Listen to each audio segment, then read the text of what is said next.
বাংলার নারী জাগরণে যে কজন নারী তাদের সময়ের গণ্ডি পেরিয়ে অগ্রসর চিন্তার ছাপ রেখে গিয়েছেন তাদের অন্যতম বিপ্লবী হেনা দাস। আজীবন বিপ্লবী সাম্যবাদী এই নারী নেত্রীর ১০০তম জন্মবার্ষিকী ছিল এবছরের ১২ ফেব্রুয়ারি। তার জন্মশতবর্ষ উপলক্ষে শুক্রবার রাজধানীর পুরানা পল্টনে অনুষ্ঠিত হয় আলোচনা সভা। অনুষ্ঠানের শুরুতে তার প্রতিকৃতিতে ফুল দিয়ে শ্রদ্ধা নিবেদন করেন সিপিবির কেন্দ্রীয় নেতারা।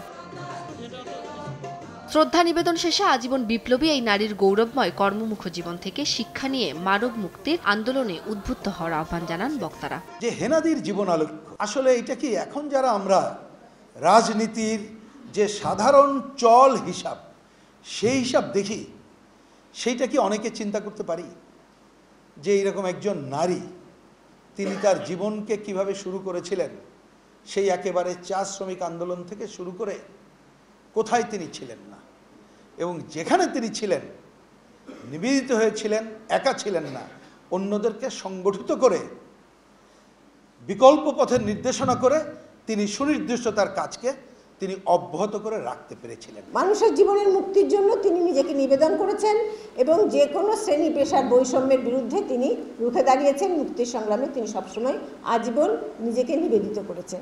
আমাদের চিহ্নিত বিষয়গুলো সেই সময়কালে এই হেনা দাস বলি, আমরা জ্যোৎস্না নিয়োগী বলি, যে আমাদের একদিকে তারা নারী নেত্রীও ছিলেন এবং তারা গ্রামের পর গ্রাম, মাইলের পর মাইল তারা হেঁটে তারা এই কাজগুলো করে গেছেন।